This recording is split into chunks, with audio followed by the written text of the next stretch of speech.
Hello नमस्कार। मैं आयुष रंजन एक बार फिर से आपका स्वागत करता हूं आधुनिक भारतीय इतिहास के एक नए सत्र में। और जैसे पिछले सत्रों से हमारी कोशिश यही रही है कि आधुनिक भारतीय इतिहास के महत्वपूर्ण प्रश्न आपके साथ साझा किए जाएं और प्रत्येक प्रश्न के साथ संबंधित जो अतिरिक्त तथ्य हैं वो भी आपके साथ साझा किया जाए, ताकि आगामी परीक्षाओं में जो है वो आपको इसका लाभ मिल सके। तो इसी श्रृंखला में एक और कोशिश और हर बार की तरह आपसे एक ही विनती कि आप पेन और पेपर लेके बैठें और प्रत्येक प्रश्न के साथ अतिरिक्त जितने भी तथ्य हैं उसको भी आप लिखते चलें, कि आपको एक समग्र अध्ययन करने में आगे चल के आसानी हो। तो चलिए आज के सेशन को स्टार्ट करते हैं। पहले प्रश्न को देखते हैं। पहला प्रश्न कह रहा है, ब्रिटिश सरकार ने पहली बार यह घोषणा की कि उनकी मंशा भारत में धीरे धीरे एक उत्तरदायी सरकार बनाने की है, किस अधिनियम के द्वारा? यानी कि कुल मिलाकर आपसे यह पूछा जा रहा है कि इनमें से किस अधिनियम के द्वारा या किस घोषणा के द्वारा, है ना, अंग्रेजी हुकूमत ने पहली बार ये घोषणा की कि भारत में जो है उनका उद्देश्य धीरे धीरे भारत में एक जिम्मेदार प्रशासन लाने का है, एक उत्तरदायी प्रशासन लाने का। क्लियर है?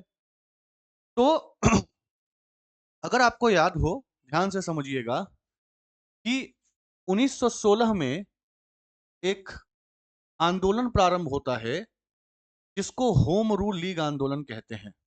ठीक है, होम रूल लीग आंदोलन।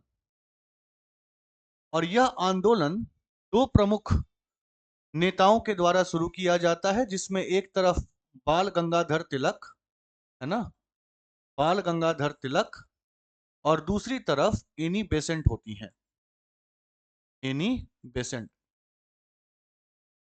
तो आप इस आंदोलन की स्थिति जब देखेंगे तो 1916 में जो है वो इसकी स्थिति आती है। ठीक इसके एक साल के बाद यानी कि 1917 में भारत का एसओएसआई यानी कि secretary of states of India 1917 में भारत के एसओएसआई के पद पे रहता है मॉन्टेग्यू।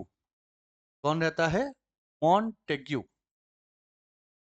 और यही मॉन्टेग्यू 20 अगस्त 1917 को, कब? 20 अगस्त 1917 को एक घोषणा करता है जिसको अगस्त घोषणा के नाम से जाना जाता है। अगस्त डिक्लेरेशन या अगस्त घोषणा। ठीक है, अगस्त घोषणा। और इस अगस्त घोषणा में स्पष्ट तौर पे यह कहा जाता है कि ब्रिटिश सरकार का यह उद्देश्य है कि वह भारत में धीरे धीरे क्या करे, एक उत्तरदायी सरकार बनाने के लिए क्या करे, आगे बढ़े, अग्रसर हो। हालांकि यह घोषणा आगे चलकर बिल्कुल ही बौनी साबित होती है, इसमें कोई दम नहीं होता। बहरहाल यह घोषणा 20 अगस्त 1917 को तत्कालीन एसओएसआई मॉन्टेग्यू के द्वारा कर दी जाती। अब इस घोषणा का परिणाम यह होता है कि वह एनी बेसेंट जो एक साल पहले होम रूल लीग आंदोलन में शिरकत कर रही थी, उनको यह विश्वास हो चलता है कि अंग्रेज अब धीरे धीरे वास्तव में भारत में जिम्मेदार प्रशासन लाएंगे, है ना। और इसी कारण एनी बेसेंट का रुझान होम रूल लीग आंदोलन से हट जाता है। ठीक है, इसी अगस्त घोषणा के कारण एनी बेसेंट को ऐसा लगता है कि अब अंग्रेज सजग हो गए हैं, जिम्मेदार हो गए हैं, वो जिम्मेदार प्रशासन की बात कर रहे हैं। तो होम रूल लीग आंदोलन जैसे आंदोलन को चलाने का कोई मतलब है नहीं, और वो अपना इस आंदोलन से पांव खींच लेती है। और एक चीज और आपको ध्यान में रखना है कि एनी बेसेंट ने तो अपना पांव खींच लिया, लेकिन जो होम रूल लीग आंदोलन के द्वितीय सरगना थे, महत्वपूर्ण नेता बाल गंगाधर तिलक, उन्होंने इसी अगस्त घोषणा को कहा है कि यह सूर्य विहीन उषा है। क्या कहा? संज्ञा दी अगस्त प्रस्ताव को या अगस्त घोषणा को, क्या? सूर्य विहीन भोर कह लीजिए या उषा कह लीजिए, इंग्लिश में कहते हैं इसको सनलेस डाउन। मतलब तिलक भली भांति ये जानते थे कि मॉन्टेग्यू के द्वारा जो ये प्रलोभन दिया जा रहा है ना जिम्मेदार प्रशासन का, ये वास्तव में बौनी बात है। इसी कारण उन्होंने इसको सनलेस डॉन की उपाधि दी। क्लियर है? तो ये तमाम चीजें जिस एक घोषणा से संबंधित है, वो घोषणा क्या है? 1917, 20 अगस्त 1917 की अगस्त घोषणा, जो किसके द्वारा की गई? मॉन्टेग्यू के द्वारा की। क्लियर है? चलिए अगले प्रश्न पे आगे बढ़ते हैं। अगला प्रश्न है, चौरी चौरा नामक प्रसिद्ध स्थल कहाँ है? आपको पता होगा कि भारतीय इतिहास में एक बहुत ही महत्वपूर्ण घटना होती है, बहुत ही महत्वपूर्ण आंदोलन की शुरुआत होती है 1920 में, जिसको असहयोग आंदोलन कहते हैं। ठीक है, असहयोग आंदोलन। अब इस आंदोलन की शुरुआत 1920 में गांधी जी के नेतृत्व में होने लगती है, लेकिन ठीक इसके 2 वर्ष के बाद यानी कि 1922 में 5 फरवरी 1922 को इतिहास में एक घटना होती है, जिस घटना को चौरी चौरा कांड कहा जाता है। ठीक है, चौरी चौरा कांड। अब ये चौरी चौरा कांड क्या था? चौरी चौरा नाम का स्थान जो है वो वर्तमान में गोरखपुर के पास था। क्या? उत्तर प्रदेश गोरखपुर के पास था। और इस चौरी चौरा नामक स्थान पे कुछ क्रांतिकारी मिलकर, ग्रामीण लोग मिलकर वहां के पुलिस स्टेशन में आग लगा देते हैं, जिस कारण पुलिस अधिकारियों की वहां पर मौत दर्ज की जाती है, मौत हो जाती है। यही है इतिहास का चौरी चौरा कांड। कब का कांड है? 5 फरवरी 1922। और ये चौरी चौरा स्थान है कहां? गोरखपुर। बहरहाल जब ये घटना घटित होती है तो इसी घटना के परिणाम स्वरूप वह असहयोग आंदोलन जो 1920 में प्रारंभ किया गया था, वो गांधी जी के द्वारा स्थगित कर दिया जाता है, यह मानते हुए, यह कहते हुए कि उनके आंदोलन में हिंसात्मक तत्वों का प्रवेश हो चुका है। और जैसा कि आपको भली भांति पता होगा, गांधी जी व्यक्तिगत रूप से सत्याग्रह और अहिंसा के मार्ग पर चलने वाले व्यक्ति रहे थे। तो हिंसात्मक तत्वों के प्रभाव के कारण उन्होंने इसी चौरी चौरा कांड के बाद असहयोग आंदोलन को वापस ले लिया। तो आपसे पूछा जा रहा है कि यह प्रसिद्ध स्थल है कहां पर? तो किसके पास है? गोरखपुर के पास है। यानी कि 2 का ए जो है वो इस प्रश्न का सही उत्तर है। क्लियर? चलिए आगे बढ़ते हैं। किसने कहा किसने कहा मध्य रात्रि के टकोर पर जब संसार सोता है, भारत अपने जीवन और स्वतंत्रता के लिए जाग उठेगा? है ना? देखिए 1947 में, है ना, भारत सरकार अधिनियम, है ना, या कायदे से कहें तो Indian independence act, Indian independence act 1947, 1947, भारतीय स्वतंत्रता अधिनियम 1947। ठीक है, भारतीय स्वतंत्रता अधिनियम 1947। इसी अधिनियम का प्रयोग करते हुए भारत के 2 टुकड़े किए गए, जिसमें से एक भारत और दूसरे पाकिस्तान का निर्माण होता है। और आपको पता होगा कि स्वतंत्र भारत के पहले प्रधानमंत्री के तौर पे जवाहरलाल नेहरू होते हैं। ठीक है, तो स्वतंत्रता प्राप्ति के बाद, है ना, वो संबोधन करते हुए ये प्रसिद्ध कथन कहते हैं कि मध्य रात्रि के टकोर पर जब संसार सोता है, भारत अपने जीवन व स्वतंत्रता के लिए जाग उठेगा। ये प्रसिद्ध कथन किसका है? जवाहरलाल नेहरू का, जेएल नेहरू। क्लियर है? और एक और इंपॉर्टेंट कथन भी उन्हीं के द्वारा कहा गया है, जिससे संबंधित अगला प्रश्न आपके समक्ष है। Who lives if India dies? यानी कि कौन जीवित रहेगा अगर भारत ही मर जाए? है ना, अगर भारतीयता की संवेदना ही खत्म हो जाए तो फिर यहां जीवित रहेगा कौन? क्लियर है? तो ये दोनों प्रसिद्ध कथन किसके हैं? जवाहरलाल नेहरू के हैं, जेएल नेहरू के हैं। ये आपको दिमाग में बात रखनी। क्लियर है? तो ये 2 प्रसिद्ध कथनों से संबंधित क्वेश्चन आपके समक्ष, और इन दोनों का जवाब क्या? जवाहरलाल नेहरू। ठीक है, चलिए अगले प्रश्न पे चलते हैं। अगला प्रश्न क्या पूछ रहा है आपसे? अगला प्रश्न पूछ रहा है, भारत में जब क्रिप्स मिशन आया, उस समय भारत का वायसराय कौन था? तो आपको याद रखना है कि भारत में क्रिप्स मिशन का जो प्रवेश है, वो क्रिप्स मिशन आया कब था? 1942 में, है ना, इसका आगमन था। ठीक है जी, और कुल मिलाकर पृष्ठभूमि क्या थी? 1939 में द्वितीय विश्व युद्ध की शुरुआत हो चुकी थी। 1939 में क्या था? सेकेंड वर्ल्ड वॉर, द्वितीय विश्व युद्ध की शुरुआत जो है वो हो चुकी थी। ठीक है, और धीरे धीरे इस विश्व युद्ध में ब्रिटेन की भी शिरकत सामने आई। तो जब ब्रिटेन की शिरकत सामने आई तो ब्रिटेन का सबसे बड़ा उपनिवेश उस समय भारत था। लाजमी तौर पे भारत था। तो अंग्रेजों के ऊपर यह दबाव पड़ने लगा कि वह द्वितीय विश्व युद्ध में भारतीयों का समर्थन प्राप्त करें। अब इस समर्थन को प्राप्त करने के लिए जरूरी यह था अंग्रेजों के लिए कि वह कांग्रेस के मांग के ऊपर तवज्जो दें, क्योंकि बिना कांग्रेस की मांग को माने हुए जो है वो उन्हें भारतीयों का समर्थन नहीं मिल पाता, क्योंकि कांग्रेस का समर्थन नहीं मिल। बहरहाल 1939 से कांग्रेस ने भी यही कोशिश की, जिसमें गांधी जी का प्रमुख योगदान है। गांधी जी भी नहीं चाहते थे कि द्वितीय विश्व युद्ध में जब ब्रिटेन की स्थिति नाजुक हो रखी है, उस दौरान भारतीय स्वतंत्रता संग्राम के लहर को या भारत की आजादी की मांग को पुरजोर कर दिया जाए, है ना। और वो ऐसा स्टेटमेंट भी देते हैं कि हमें आजादी आपके पतन के कॉस्ट पर यानी कि कीमत पे नहीं चाहिए। और गांधी जी यह आग्रह करते हैं ब्रिटिश से कि आप हमारी कुछ मांगों को मान लीजिए और बदले में हमारा सहयोग आपके साथ रहे। तो ये प्रयास 1939 से चल रहा होता है, लेकिन बावजूद कांग्रेस और गांधी जी के इस आग्रह के बदले में अंग्रेजों के द्वारा किसी भी प्रकार का कोई ठोस कदम नहीं उठाया जाता, है ना। ठोस कदम क्या, बिल्कुल वाहियात कदम उठाया जाता है, आप यूं कह लें। क्या क्या कदम उठाया जाता है? तो 1940 में पहले अंग्रेज भारत में अगस्त प्रस्ताव भेजता है। तो 1940 में क्या भेजता है? अगस्त प्रस्ताव। ठीक है जी, अगस्त प्रस्ताव। और ये अगस्त प्रस्ताव वास्तव में एक प्रकार का रिप्लाई होता है, प्रत्युत्तर होता है। किसका प्रत्युत्तर? उन मांगों का प्रत्युत्तर जो गांधी जी ने 1939 में अंग्रेज के समक्ष रखा था। अभी अभी मैं बताया हूं कि गांधी जी का क्या कहना था कि हमें आपके विध्वंस की कीमत पर आजादी नहीं चाहिए, लेकिन आप हमारी कुछ जेन्युइन वाजिब मांगों को मान लीजिए, बदले में हम आपका सहयोग करेंगे।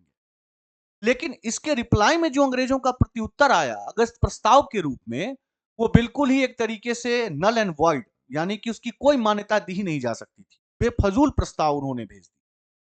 तो अगस्त प्रस्ताव एक तरीके से क्या हुआ? विफल हुआ। अब जब अगस्त प्रस्ताव विफल हुआ और धीरे धीरे क्या है कि अंग्रेजों के ऊपर यह मौलिक दबाव भी पड़ रहा है कि आप भारतीयों का सहयोग प्राप्त कीजिए भैया जल्दी, वरना फिर भारत जैसे बड़े उपनिवेश का अगर आप सहयोग नहीं प्राप्त कर पाएंगे विश्व युद्ध में, तो विश्व युद्ध में फिर आपके लिए जीतना एक चुनौती बन जाएगी। तो 1940 के बाद, ठीक 2 साल के बाद 1942 में अंग्रेजों के द्वारा एक और प्रयास किया जाता है भारतीयों के समर्थन को प्राप्त करने के लिए, और इसी प्रयास को नाम दे दिया जाता है क्रिप्स मिशन। ठीक है। तो क्रिप्स मिशन वास्तव में द्वितीय प्रयास था जो कि असफल रहा, अभी बताऊंगा वो भी। पहला प्रयास किसके रूप में? अगस्त प्रस्ताव के रूप में। और इसके विफल होने के बाद किसकी स्थिति? क्रिप्स मिशन की स्थिति। बहरहाल 1942 में क्रिप्स मिशन भारत आता है, आगमन होता है क्रिप्स मिशन का। ठीक है जी, क्रिप्स मिशन का भारत में आगमन। और इस दौरान भारत में जो वायसराय के पद पे होता है, वायसराय, वो होता है लिंगलिथगो। लिथगो। इस समय जो एसओएसआई के पद पे होता है वो होता है अमेरी। ठीक है। इस समय जो कमांडर इन चीफ होता है, कमांडर इन चीफ, वो होता है वेबल। और इस क्रिप्स मिशन के दौरान जो प्रधानमंत्री होता है ब्रिटेन का, ब्रिटेन का प्रधानमंत्री, वो होता है विंस्टन चर्चिल, है ना। तो 1942 के क्रिप्स मिशन के आगमन के समय में भारत की यह स्थिति, वायसराय के पद पे लिंगलिथगो, एसओएसआई के पद पे अमेरी, कमांडर इन चीफ के पद पे वेबल और ब्रिटेन के प्रधानमंत्री के तौर पे चर्चिल। अच्छा, मैंने थोड़ी देर पहले बताया था कि यह क्रिप्स आयोग भी विफल रहा था। क्यों? क्योंकि अब इस क्रिप्स आयोग के प्रस्ताव को जरा सुनिए। प्रस्ताव क्या दिया उन्होंने? बोला कि जैसे ही द्वितीय विश्व युद्ध खत्म होगा और अगर भारतीय और भारतीय राष्ट्रीय कांग्रेस हमारी मदद करते हैं इस विश्व युद्ध में, तो हम वादा करते हैं कि विश्व युद्ध के समाप्ति के बाद हम भारत को अधिराज्य की संज्ञा देंगे। अधिराज्य की संज्ञा इंग्लिश में कहते हैं डोमिनियन स्टेटस। मतलब पूरी आजादी अभी भी नहीं देंगे, ठीक है। अब क्रिप्स आयोग के विभिन्न प्रस्तावों में से पहला प्रस्ताव ही बिल्कुल कांग्रेस को ऐसा लगा कि ये तो एक तरीके से क्या है, बेवकूफी वाली बात है। भैया हमने पूर्ण स्वराज की मांग 1929 के लाहौर अधिवेशन में कर दी, हम तब से पूर्ण आजादी की बात कर रहे हैं और ये बार बार घूम फिर कर अधिराज्य की स्थिति, अधिराज्य की स्थिति। और जब क्रिप्स आयोग के इस प्रस्ताव को गांधी जी ने देखा, तो गांधी जी ने कहा कि भैया क्रिप्स आयोग का जो प्रस्ताव है ना, वो एक आउटडेटेड चेक है। मतलब एक ऐसा चेक है, चेक मतलब जिससे हम पैसे की निकासी करते हैं, पता होगा। तो बैंकों में जब चेक दिया जाता है ना, तो एक आगामी डेट दिया जाता है ना। पर क्रिप्स आयोग एक ऐसा चेक है जिस चेक में जो दिन दिया गया है वो दिन पहले ही समाप्त हो चुका है। किसको लेकर? यही अधिराज्य को लेकर, कि अधिराज्य की मांग तो बहुत पहले की थी भैया, अब वापस आप घूम फिर के इसी चीज पर आते हैं। और अंतोगत्वा क्रिप्स आयोग भी भारत में क्या होता है, विफल हो। क्लियर है? तो ये है क्रिप्स आयोग, क्रिप्स आयोग के विफलता का कारण और उस दौरान की यह स्थिति। मतलब उस दौरान भारत के वायसराय के पद पर कौन था? लॉर्ड लिंगलिथगो। हालांकि ये दो ऑप्शंस आ गए हैं, एक प्रकार के आने नहीं चाहिए थे, लेकिन सही जवाब क्या होगा इसका? लिंगलिथगो। क्लियर है? चलिए बहुत बढ़िया। गांधी जी भारतीय राष्ट्रीय कांग्रेस के अध्यक्ष कितनी बार बने, है ना। और कभी कभी घुमाकर ये पूछ लेता है कि गांधी जी ने कांग्रेस के किस अधिवेशन की अध्यक्षता की। तो आपको याद रखना है, गांधी जी ने भारतीय राष्ट्रीय कांग्रेस के पद पर केवल एक ही बार शिरकत की, वो 1924 का बेलगांव अधिवेशन था। कहां का अधिवेशन था? बेलगांव। क्लियर है? तो केवल एक बार की, कब की? 1924। कहां की? बेलगांव में। याद रखना, ठीक है। यानी कि 6 का सही जवाब क्या हो गया भैया? ए। क्लियर? चलिए आगे चलते। इनकलाब जिंदाबाद का नारा किसने दिया? इनकलाब जिंदाबाद का नारा किसने दिया? देखिए, वास्तव में इनकलाब जिंदाबाद का नारा ओरिजिनली यानी कि मूल रूप से देने वाले व्यक्ति का नाम था मौलाना हसरत मोहानी। ठीक है। तो मूल रूप से जिन्होंने दिया, मूल रूप से प्रतिपादित किया, किसने? मौलाना हसरत मोहानी ने, है ना। और इस इनकलाब जिंदाबाद के नारे का फिर प्रयोग किया आगे चलकर कौन? शहीद आदम भगत सिंह ने। ठीक है। तो मूल रूप से देने वाले व्यक्ति का भी नाम लिख लीजिएगा, मौलाना हसरत मोहानी। और उसको अपने लेखों के थ्रू, आर्टिकल्स के थ्रू इस्तेमाल करने वाले जो व्यक्ति थे वो कौन थे? शहीद भगत सिंह। क्लियर है? ऐसे ही एक दूसरी पंक्ति फेमस है, ठीक है, जो आपने सुना भी होगा, सरफरोशी की तमन्ना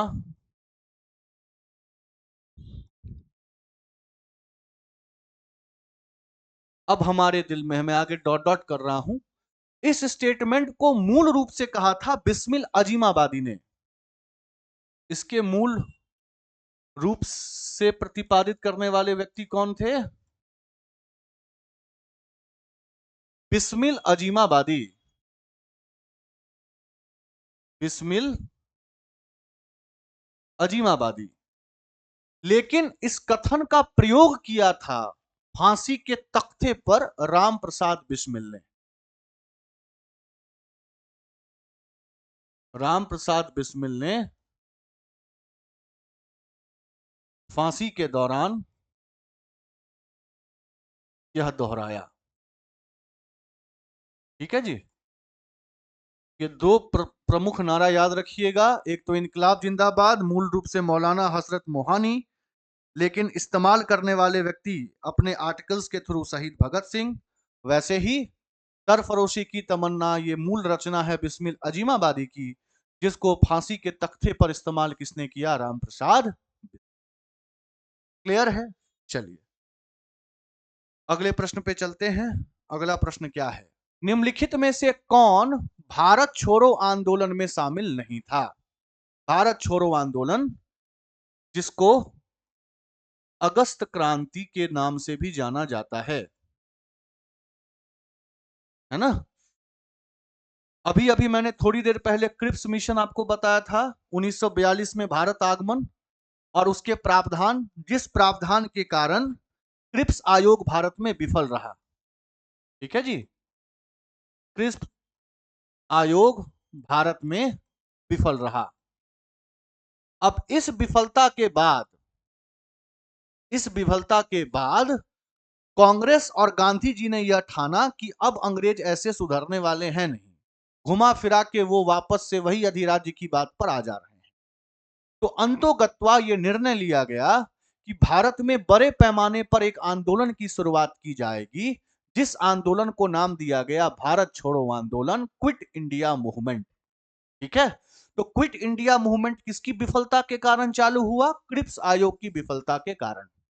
ये बात क्लियर हो गई? अच्छा, अब जब इसमें शिरकत गांधी जी ही कर रहे थे, तो गांधी जी के जितने भी निकटतम समर्थक थे, उन्होंने गांधी जी के का समर्थन किया और गांधी जी ने इसी दौरान भारत छोड़ो आंदोलन के दौरान ही प्रसिद्ध नारा दिया, करो या मरो, डू और डाई। ठीक है, पर इन तमाम नेताओं में गांधी जी का समर्थन जो है वो बी आर अंबेडकर को प्राप्त नहीं था। किसका समर्थन प्राप्त नहीं था? बी आर अंबेडकर का समर्थन जो है वो प्राप्त नहीं था। इसके पीछे का कारण क्या है वो समझिए। 1942 1939 में मैंने बताया द्वितीय विश्व युद्ध चालू हुआ और द्वितीय विश्व युद्ध में एक तरफ अंग्रेज और एक तरफ जर्मनी था, हिटलर, एडोल्फ हिटलर। तो ऑब्वियस सी बात है कि अगर आप भारत में भारत छोड़ो आंदोलन चला रहे हैं तो किसके विरुद्ध चला रहे हैं? अंग्रेजों के विरुद्ध चला रहे हैं। तो अगर आप अंग्रेजों के विरुद्ध यह आंदोलन कर रहे हैं तो समर्थन किसको मिल रहा है? इनडायरेक्टली जर्मनी को, एडोल्फ हिटलर को। तो बी आर अंबेडकर का यह मानना था कि ये जो जर्मनी है और जर्मनी में जो हिटलर है और हिटलर का जो फांसीवाद है, नाजीवाद है, यह अंग्रेजों से ज्यादा खतरनाक है ना।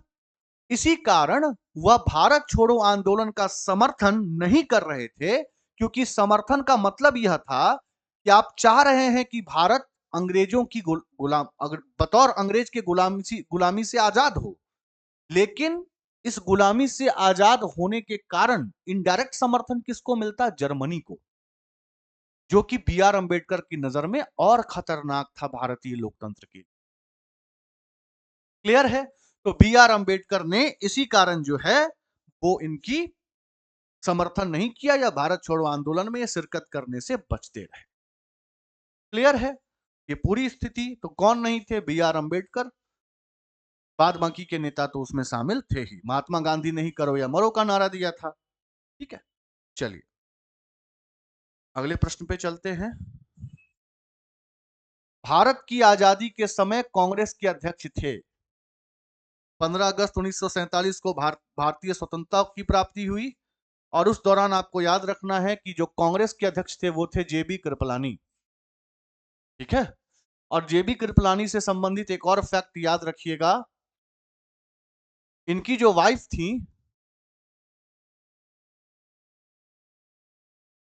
सुचेता कृपलानी,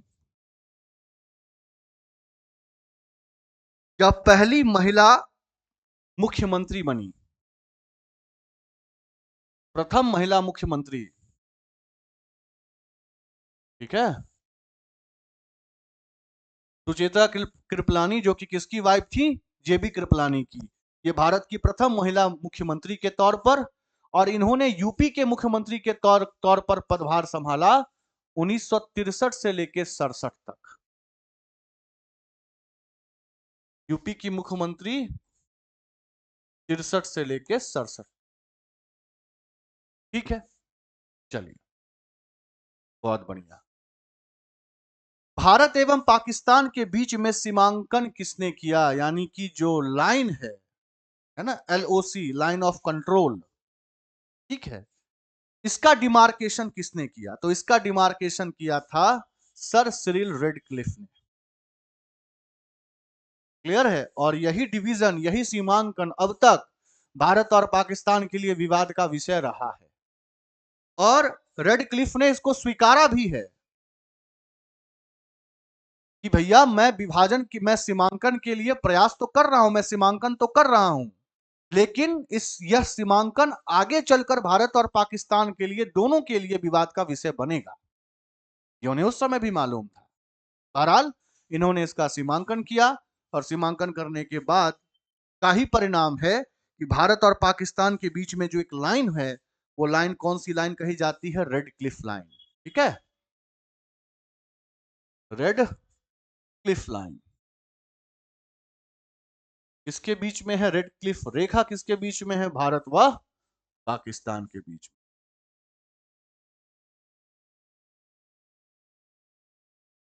ठीक है जी। वैसे ही अगर आपने मैकमोहन लाइन का नाम सुना होगा,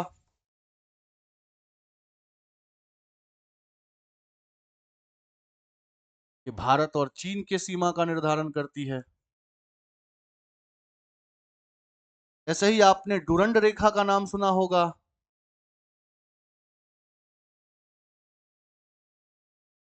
अफगानिस्तान को भारत से पृथकीकृत करती है। ठीक है, तो ये कुछ प्रमुख इंटरनेशनल लाइंस हैं जो आप कहीं ना कहीं लिख लेंगे। बहरहाल भारत और पाकिस्तान का सीमांकन किसके द्वारा? सर सिरिल रेडक्लिफ के द्वारा। चलिए आगे आइए। हाँ, अगला प्रश्न बहुत इंपॉर्टेंट और बहुत अच्छा है। महात्मा गांधी ने हिंद स्वराज की रचना की थी जब वे, देखिए, हिंद स्वराज महात्मा गांधी की एक बहुत ही प्रसिद्ध किताब है। ठीक है, तो घटना क्या है वो सुनिए। घटना यह है कि महात्मा गांधी इंग्लैंड से साउथ अफ्रीका जा रहे थे। कहां से कहां जा रहे थे? इंग्लैंड से साउथ अफ्रीका।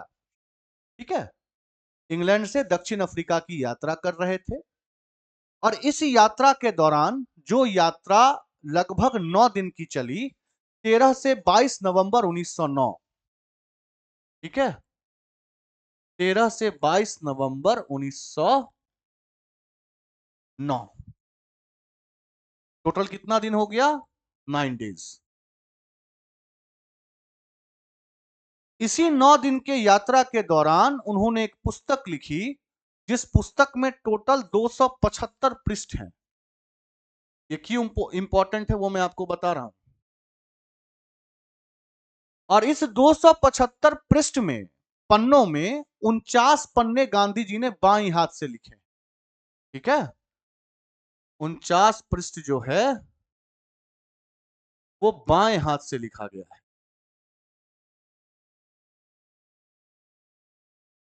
ठीक है जी। तो इंग्लैंड से दक्षिण अफ्रीका के यात्रा के दौरान, 9 दिन के सफर में, उन्होंने 275 पृष्ठ की एक पुस्तक लिखी, जिसमें 49 पृष्ठ बाएं हाथ से लिखी गई है उनके द्वारा, और इसी पुस्तक का नाम क्या है? हिंद स्वराज। क्लियर है? दूसरी बात, ये हिंद स्वराज ही एकमात्र ऐसी पुस्तक है जिसका अनुवाद गांधी जी ने स्वयं किया, खुद से अनुवाद किया, गुजराती से अंग्रेजी में। ठीक है, तो गांधी जी के द्वारा गुजराती से अंग्रेजी में अनुवादित एकमात्र पुस्तक हिंद स्वराज। ये किताब क्यों इंपॉर्टेंट है वो मैं आपको बता रहा हूं। एक तो 275 पन्ना इन्होंने 9 दिन में लिख दिया, 49 पन्ना इन्होंने बाएं हाथ में लिख दिया। ठीक है, और इस बुक को पहली बार उन्होंने जिस व्यक्ति को सुनाया था, उसका नाम था Henry Helen back, Herman Helen back. क्या नाम था? हरमैन हेलन बैक को पहली बार पुस्तक सुनाया गया, पढ़ के सुनाया गया। ठीक है, तो इसी कारण जो है ये किताब इंपॉर्टेंट है। क्लियर है? तो कब लिखा था इन्होंने? जहाज से जब वो कहां जा रहे थे? इंग्लैंड से दक्षिण अफ्रीका। और ये पूरी स्थिति। अच्छा, एक चीज और याद रखिएगा कि ये इंग्लैंड से दक्षिण अफ्रीका जब जा रहे थे, जैसा मैंने आपको बताया, जहाज के थ्रू जा रहे थे, और उस जहाज का नाम था किल्डॉन ऑन कैसल। ठीक है, जहाज का क्या नाम था? किल्डॉन ऑन कैसल। क्लियर है? तो ये समस्त फैक्ट जो हैं वो इस क्वेश्चन से संबंधित थे। क्लियर है? चलिए, बहुत बढ़िया। इंडियन लिबरल फेडरेशन की स्थापना किसने की? अब देखिए, ये जो इंडियन लिबरल फेडरेशन है, ये इंडियन लिबरल फेडरेशन की स्थिति आती है 1919 में, 1919 में। ठीक है, और इसके जो संस्थापक होते हैं वो होते हैं सुरेंद्र नाथ बनर्जी, SN बनर्जी। क्लियर है? और इस SN बनर्जी के साथ अन्य भी लोग होते हैं, जैसे टीबी सप्रू सदस्य के तौर पर, टीबी सप्रू, चिंतामणि जायकर, है ना? तो टीबी सप्रू, चिंतामणि जायकर, ये तमाम लोग इसके सदस्य होते हैं। श्रीनिवास शास्त्री भी इसमें से एक है। ठीक है, श्रीनिवास शास्त्री ये सदस्य हैं। तो अगर घुमाकर आपसे ये भी पूछा जाए कि ये समस्त सदस्य किस संगठन से संबंधित हैं, तब उत्तर क्या हो जाएगा? इंडियन लिबरल फेडरेशन, जिसकी स्थापना कब हुई? 1919 में। क्यों हुई? क्योंकि अभी याद है आपको, मैंने मॉन्टेग्यू का प्रस्ताव बताया था, मॉन्टेग्यू डिक्लेरेशन, है ना? तो उस मॉन्टेग्यू डिक्लेरेशन को लेकर कांग्रेस के अंदर फिर मतों का विभाजन हो गया। जो नरम दल के नेता थे वो मॉन्टेग्यू प्रस्ताव या मॉन्टेग्यू उद्घोषणा के साथ समर्थन रख रहे थे, जबकि जो गरम दल के नेता थे वो समर्थन नहीं रख रहे थे, है ना? तो जिस कारण 1918 में, कब? 1918 में बंबई में, बंबई में कांग्रेस का विभाजन होता है दूसरी बार। कांग्रेस का विभाजन दूसरी बार होता है। ठीक है, सेकंड टाइम।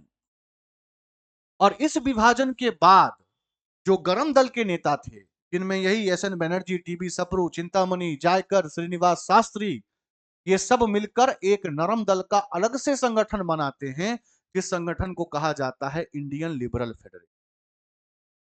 क्लियर है? और इस स्थापना के पीछे विवाद क्या था? तो क्या बताया हूं?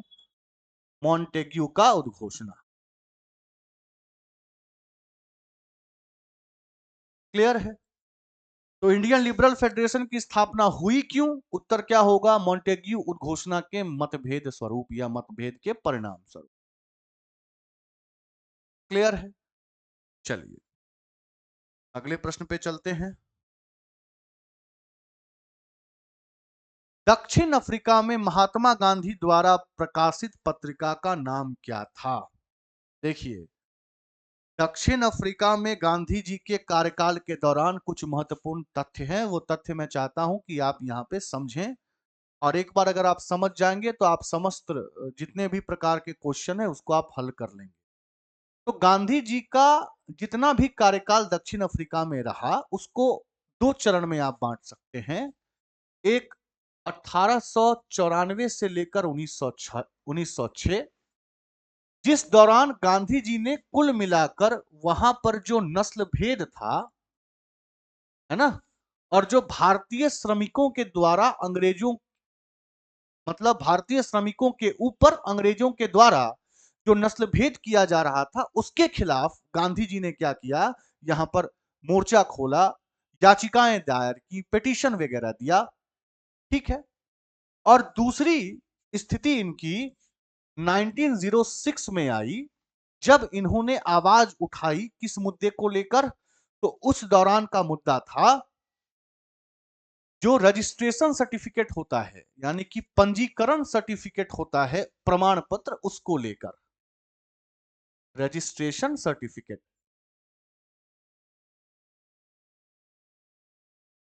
ठीक है जी। तो ये कुल मिलाकर इनके दो कार्य अवधि को आप देख सकते हैं, 94 से 6 और 1906 में फिर रजिस्ट्रेशन सर्टिफिकेट को लेकर आवाज उठाना। अब इसी दौरान उन्होंने बहुत सारे कदम उठाए। ठीक है, क्या क्या कदम उठाए? तो सबसे पहले उन्होंने, याद रखना है आपको, नाटेल कांग्रेस की स्थापना की। नाटेल कांग्रेस। अगर आपसे यह भी पूछा जाए नाटेल कांग्रेस की स्थापना किसने की, तो गांधी जी ने की। कहां की? दक्षिण अफ्रीका में। और इसी दौरान उन्होंने एक पत्रिका भी लिखना शुरू किया जिसका नाम था इंडियन ओपिनियन। Indian opinion. ठीक है। अच्छा, फिर 1904 में नटाल में ही, कहां पर? नटाल प्रोविंस है साउथ अफ्रीका में। नटाल में ही इन्होंने अपना पहला आश्रम खोला, जिस आश्रम का नाम था फोनिक्स। जो फोनिक्स आश्रम भी किससे संबंधित? गांधी जी से संबंधित, है ना। और इस फोनिक्स आश्रम की स्थापना जिस व्यक्ति से प्रभावित होकर इन्होंने की थी, वो था जॉन रस्किन। ठीक है, जॉन रस्किन। तो 1904 में नटाल में फोनिक्स आश्रम, और 1910 में एक और आश्रम, टॉल्स्टॉय आश्रम, दक्षिण अफ्रीका के क्रांतिकारियों को सहयोग देने के, है ना। किसकी मदद से? कॉलन बैच की मदद से। उनका जर्मन का साथी था, कॉलन बैच के मदद से। ठीक है। तो दक्षिण अफ्रीका में महात्मा गांधी द्वारा प्रकाशित पत्रिका कौन थी? अभी अभी बताया, कौन सी पत्रिका थी? इंडियन ओपिनियन, है ना। नस्ल भेद के विरुद्ध प्रथम चरण के दौरान। ठीक है जी। इसका सही जवाब क्या हो जाएगा? Indian opinion. क्लियर? चलिए, सविनय अवज्ञा आंदोलन 1930 की पराकाष्ठा में गांधी जी किसके साथ समझौते पर हस्ताक्षर करते हैं? तो मैंने पिछले क्लास में भी आपको बता रखा है।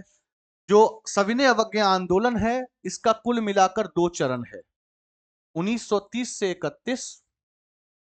ठीक है, और फिर कायदे से 32 से 33, है ना। तो ये जो प्रथम चरण की सविनय अवज्ञा आंदोलन है, ये एक तरीके से समाप्त हो जाती है कब? जब उस समय के वायसराय लॉर्ड इरविन के साथ गांधी जी एक समझौते पर हस्ताक्षर करते हैं, जिस समझौते में गांधी जी की कुछ बातों को इरविन मानता है और इरविन की कुछ बातों को गांधी जी मानते हैं। और इस समझौते पर हस्ताक्षर जो है वो 5 मार्च 1931 को किया जाता है। 5 मार्च 1931 को दिल्ली में यह समझौता किया जाता है। किसके किसके बीच में? गांधी जी व लॉर्ड इरविन के बीच में। और चूंकि यह समझौता दिल्ली में हुआ, इसी कारण इसको दिल्ली समझौता भी कहते हैं। दिल्ली समझौता। क्लियर है? अब जैसे ही ये दिल्ली समझौते पर हस्ताक्षर होता है, तो सविनय अवज्ञा आंदोलन के प्रथम चरण की समाप्ति होती है। और उसके बाद गांधी जी द्वितीय गोलमेज सम्मेलन में शिरकत करने के लिए लंदन जाते हैं। ठीक है, तो यही था गांधी इरविन समझौता। ठीक है, जो 1905 मार्च 1931 पर, उस पर क्या किया गया? एक तरीके से हस्ताक्षर किया गया लॉर्ड इरविन और गांधी जी के द्वारा। ठीक है, चलिए आगे बढ़ते हैं भाई। 1932 में अखिल, देखिए, जहां जहां पर भी हरिजन शब्द आए, तो हरिजन शब्द से आपको समझ लेना है कि वो हरिजन शब्द किससे रिलेटेड हुए है? महात्मा गांधी से, है ना।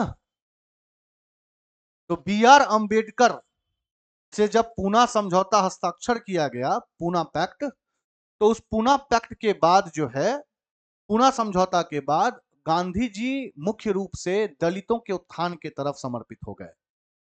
इसी दौरान उन्होंने हरिजन नामक पत्रिका भी लिखी। ठीक है, हरिजन नामक पत्रिका गांधी जी की ही है। और हरिजनों के उत्थान के लिए अखिल भारतीय हरिजन संघ की भी स्थापना की 1932 में, जो यह क्वेश्चन है।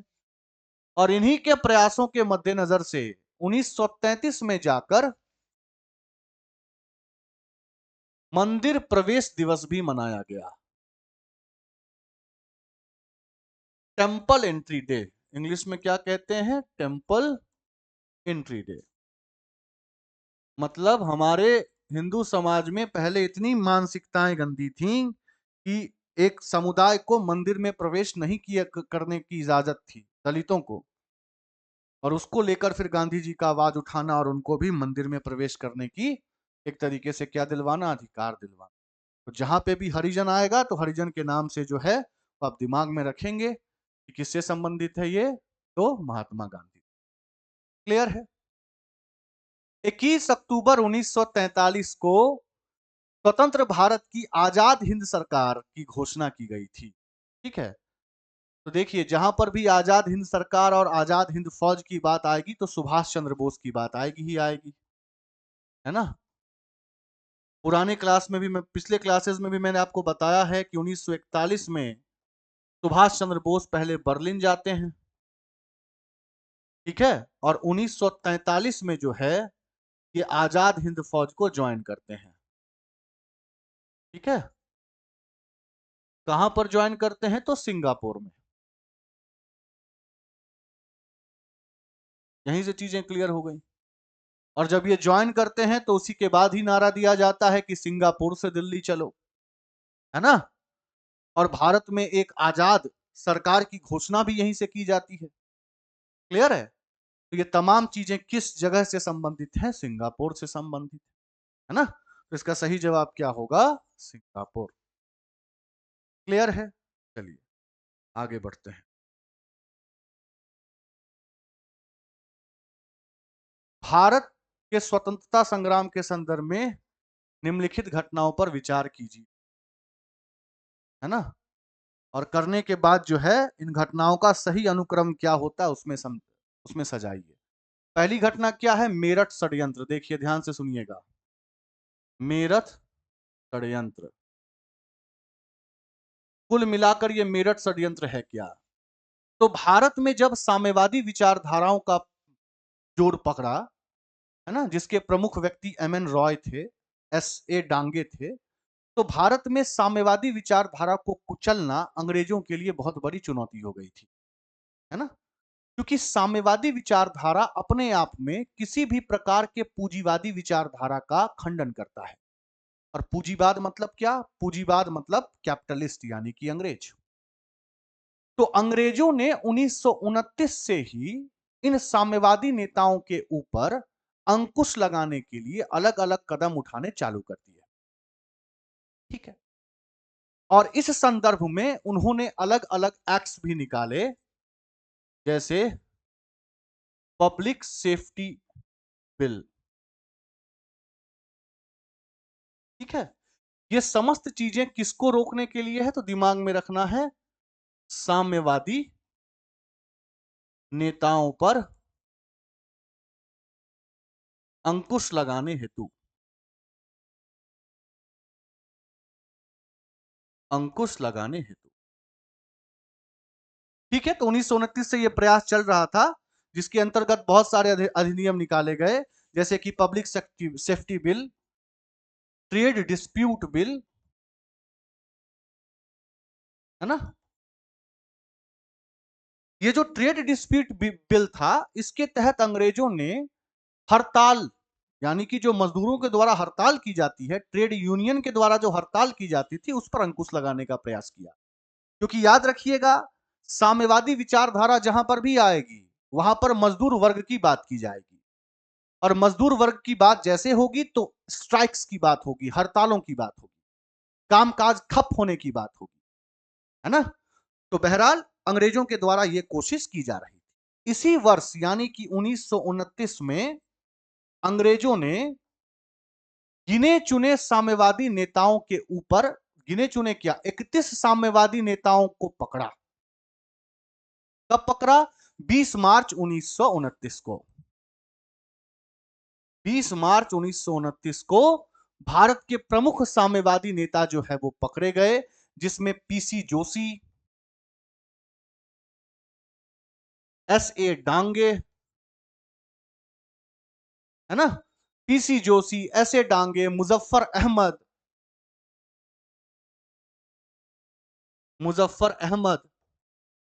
तो ये तो भारतीय साम्यवादी नेता थे। इसके साथ साथ ही अंग्रेजों ने 3 अंग्रेजी साम्यवादी विचारधारकों को भी पकड़ा, जिसमें से फिलिप स्पार्ट का नाम आता है, फिलिप स्पार्ट का नाम आता है, ह्यूटसन का नाम आता है और ब्रैडले का नाम आता है। और इन तमाम लोगों को पकड़कर इनके ऊपर मुकदमा चलाया गया, जिस मुकदमे को कहते हैं मेरठ षड्यंत्र मुकदमा। तो मेरठ षड्यंत्र मुकदमा का संबंध किससे है? साम्यवादी नेताओं से है। और साम्यवादी नेताओं पर अंकुश लगाने के लिए कुछ अधिनियमों के नाम मैंने आपको बताए। क्यों लगाना जरूरी था? क्योंकि साम्यवाद पूंजीवाद के विरोध कार्य करता है और अंग्रेज अंग्रेज जो थे वो पूंजीवादी थे, है ना। और मेरठ षड्यंत्र केस में 3 अंग्रेज साम्यवादी कौन कौन से थे? तो फिलिप स्पार्ट, बेन ब्रैडले और ह्यूचिसन। और ये जो सुनवाई है वो टोटल 4 साल तक चली। 1929 से चलना प्रारंभ हुई और 33 तक चली है। ठीक है जी। तो मेरठ षड्यंत्र केस आप समझ गए होंगे, ये कब की केस है? 1929 की केस है। गांधी इरविन समझौता थोड़ी देर पहले बताया, कब हस्ताक्षर किया गया? 1931 में। और मैकडोनाल्ड का सांप्रदायिक पंचाट आपको पता होगा 1932 में, जिसके तहत जो अनुसूचित जाति थी, पिछले क्लासेस में बता चुका हूं, अनुसूचित जाति का पृथक निर्वाचन दे दिया गया, जिस कारण गांधी जी आमरण अनशन पे बैठे और फिर उनको मनाने के लिए अंबेडकर गए और अंबेडकर और गांधी जी के बीच में पूर्णा समझौता। तो अब सजा लीजिए, सबसे पहली घटना कौन सी होगी? मेरठ षड्यंत्र यानी कि एक, फिर होगी गांधी इरविन 1931 और फिर होगा मैकडोनाल्ड का सांप्रदायिक पंचाट, कम्युनल अवार्ड 1 2 3। क्लियर है? चलिए बहुत बढ़िया। भारतीय स्वतंत्रता संग्राम के दौरान साइमन मिशन की नियुक्ति निम्न उद्देश्य से हुई थी। ये पुराने क्लासेस में भी बता रखा हूं मैं आपको कि अंग्रेजों ने 1919 में एक अधिनियम निकाला था, जिसको भारत सरकार अधिनियम 1919 कहते हैं, या इसी का दूसरा नाम मॉन्टेग्यू चेम्सफोर्ड सुधार भी था। ठीक है। और इस सुधार के कारण किया क्या गया था? तो प्रांतों में द्वैध शासन लगाया गया था। कहां पर? प्रांतों में द्वैध शासन, बोले तो डायरकी। और बार बार भारतीय यही मांग कर रहे थे कि आपने जो यह द्वैध शासन लगाया है प्रांतों में, इसको सुधारिए, इस अधिनियम की समीक्षा करवाइए। और अंतोगत्वा फिर 1927 में 7 सदस्यीय एक आयोग बनता है, जिसी आयोग को क्या कहते हैं? साइमन आयोग, है ना, जिसमें टोटल 7 सदस्य थे और 7 के सातों जो थे वो अंग्रेज थे, जिसके कारण इसको ऑल व्हाइट कमीशन भी, और फिर जैसे ही भारत में इसका आगमन 1928 में हुआ तो इसका विरोध। क्लियर है? तो क्यों बनाया गया था, बात क्लियर हो गई होगी। 1919 के अधिनियम में क्या करना? सुधार करना, उसकी समीक्षा करने के अंतर्गत जो है वो बनाया गया। ठीक है जी। चलिए, सूची 1 को सूची 2 से सम्मिलित कीजिए। आइए करते हैं। अच्छा, ये पुस्तकों के नाम है और पुस्तकों के नाम के साथ साथ जो है ये रचनाकारों के नाम है। ठीक है, तो मैं आपको सिंपल सी बात यहां पर बताता हूं। देखिए, ये जो एम एन रॉय हैं, जिन्होंने भारत में साम्यवादी विचारधारा को आगे बढ़ाने में जो है वो बहुत इंपॉर्टेंट योगदान दिया है, इनकी दो प्रसिद्ध रचनाएं हैं। पहली रचना है एम एन रॉय की, जो यहां पर दी ही हुई है, इंडिया इन ट्रांजिशन। ठीक है, और दूसरी महत्वपूर्ण रचना है इनकी, वैनगार्ड ऑफ इंडियन इंडिपेंडेंस।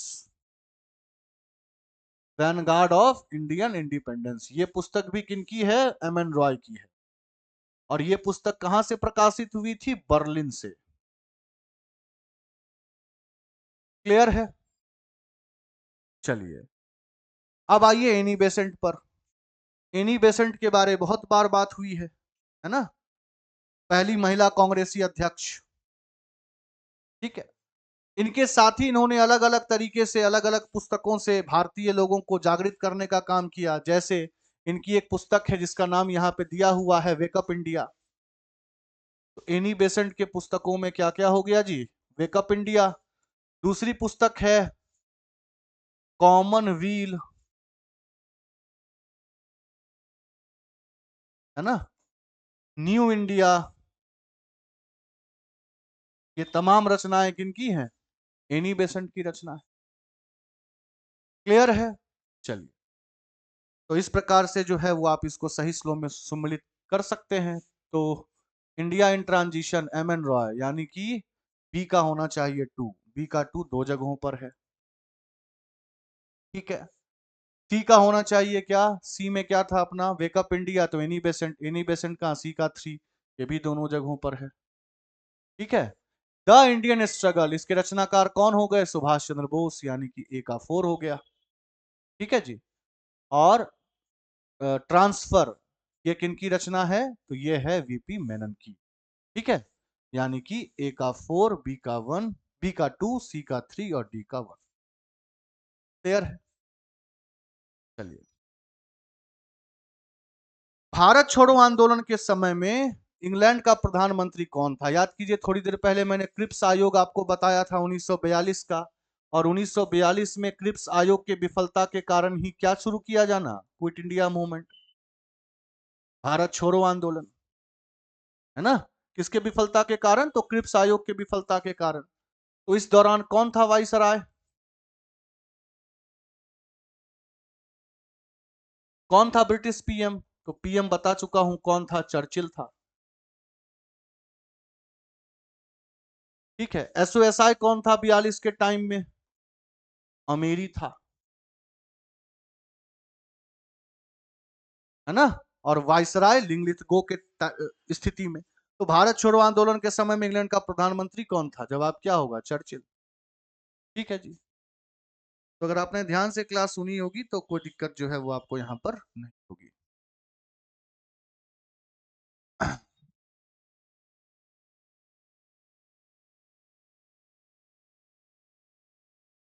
1947 के भारतीय राष्ट्रीय कांग्रेस के दिल्ली अधिवेशन की अध्यक्षता किसने की? अब देखिए, 1947 में भारत को स्वतंत्रता की प्राप्ति हुई, बात बिल्कुल सही है। और इसके साथ साथ जो है वो कांग्रेस का अधिवेशन भी हुआ है। ठीक है, तो इसी अधिवेशन के अध्यक्ष जो है वो आपसे पूछा जा रहा है।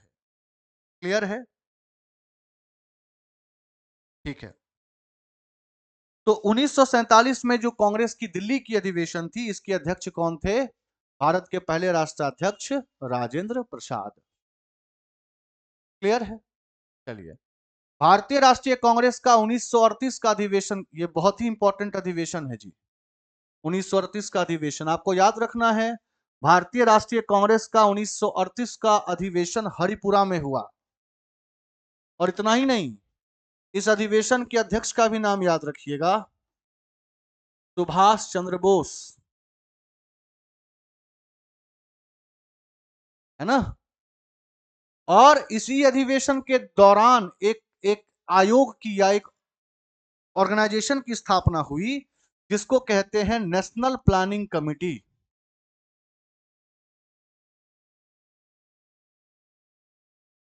अब ये इंपॉर्टेंट क्यों है? क्योंकि आजादी के उपरांत यही नेशनल प्लानिंग कमेटी बनती है, प्लानिंग कमीशन,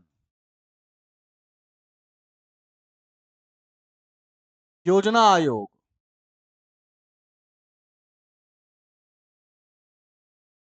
और माननीय नरेंद्र मोदी जी के समय में इसी योजना आयोग का नाम चेंज होकर नीति आयोग।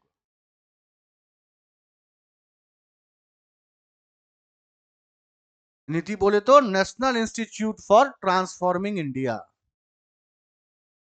तो नीति आयोग की पूर्ववर्ती योजना आयोग, योजना आयोग की पूर्ववर्ती नेशनल प्लानिंग कमेटी, जिसकी स्थापना किसके दौरान, 1938 के हरिपुरा सेशन के दौरान, जिस सेशन के दौरान कांग्रेस की अध्यक्षता की किसने, सुभाष चंद्र बोस ने।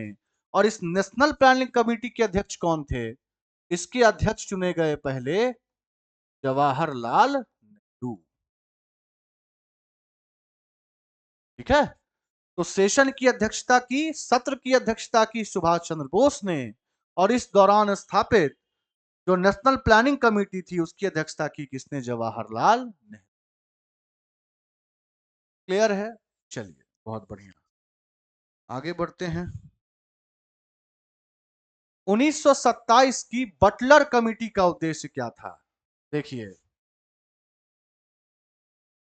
जब अंग्रेज भारत में शासन कर रहे थे तो भारत में दो प्रकार के क्षेत्र थे। एक वे क्षेत्र जिनके ऊपर अंग्रेज सीधे हुकूमत करते थे, है ना, उन क्षेत्रों को कहा जाता था ब्रिटिश भारतीय प्रांत। और दूसरा क्षेत्र था जिसको राज्य रजवाड़ों का क्षेत्र कहा जाता था, प्रिंसली स्टेट्स कहा जाता था, जिन पर अंग्रेज हुकूमत तो करते थे लेकिन वो बेसिकली हुकूमत करवाते थे वहां के स्थानीय राजाओं के द्वारा। तो 1927 में इन राज्य रजवाड़ों के क्षेत्र में एक उद्गुण प्रकार की स्थिति आने लगी। उद्गुण प्रकार की स्थिति क्या थी कि भैया, जो स्वतंत्रता संग्राम चल रही है उसमें जिस आजादी की मांग की जा रही है, जिस स्वायत्त सरकार की मांग की जा रही है, तो हमारा क्या होगा? हम तो राजे रजवाड़े क्षेत्र हैं, है ना, हमारी संप्रभुता कहां होगी, हमारा सर्वोच्च कौन होगा? तो इसी के मद्देनजर एक कमेटी बनी जिस कमेटी का नाम था हरकोट बटलर कमेटी। और इस हरकोट बटलर कमेटी ने एक प्रसिद्ध स्टेटमेंट दिया और कहा, सर्वोच्चता ही सर्वोच्च है, सर्वोच्चता ही सर्वोच्च है ना, एवं यह रानी के मुकुट में है।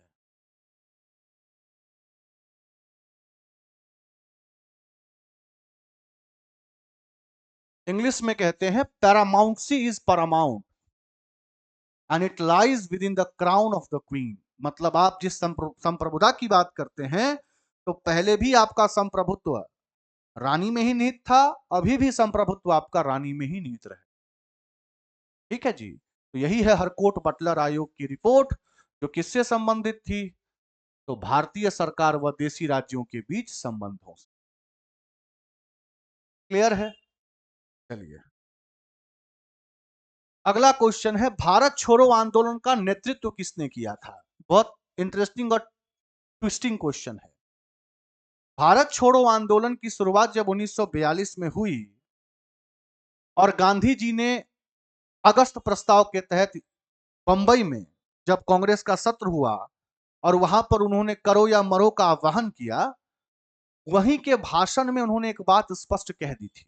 वो स्पष्ट भाषण क्या थी कि इस करो या इस भारत छोड़ो आंदोलन के दौरान हो सकता है कि आपके जितने भी प्रसिद्ध नेता हैं उनकी गिरफ्तारी हो जाए। इसी कारण इस आंदोलन में सभी व्यक्ति को अपने खुद का नेतृत्व खुद करना होगा। और ऐसा हुआ भी। जैसे ही क्विट इंडिया मूवमेंट की शुरुआत होती है तो उसके चंद दिनों के अंदर ही दिग्गज नेताओं की गिरफ्तारी कर ली जाती है, चाहे वो जवाहरलाल नेहरू हो, पटेल हो, है ना।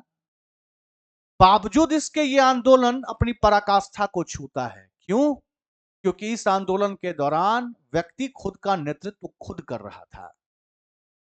तो इसका कोई एक लीडर नहीं कहा जा सकता, सब अपने आप में लीडर, है ना। क्लियर है? और नेतृत्व सबने खुद का क्यों किया, बता रखा हूं, गांधी जी का आह्वान। व्यक्ति अपना नेतृत्व खुद करें, क्योंकि संभव है कि दिग्गज नेताओं की गिरफ्तारी हो जा, और ऐसी हुई भी। क्लियर है? चलिए, बहुत बढ़िया। अगले प्रश्न की तरफ बढ़ते हैं। अभी देखिए, करो या मरो की बात, भारत छोड़ो आंदोलन की बात अभी अभी की गई। ये नारा किसने दिया था? तो महात्मा गांधी ने दिया था, भारत छोड़ो आंदोलन के दौरान। ठीक है, बिल्कुल सिंपल सा क्वेश्चन। क्लियर? तो ये थे भैया आधुनिक भारतीय इतिहास के अन्य 25 प्रश्न। उम्मीद करता हूं कि आपके साथ हुए डिस्कशंस को आपने अच्छे से समझा होगा, पॉइंटर्स को आपने लिखा होगा। ठीक है, मिलते हैं जल्दी अगले सत्र में।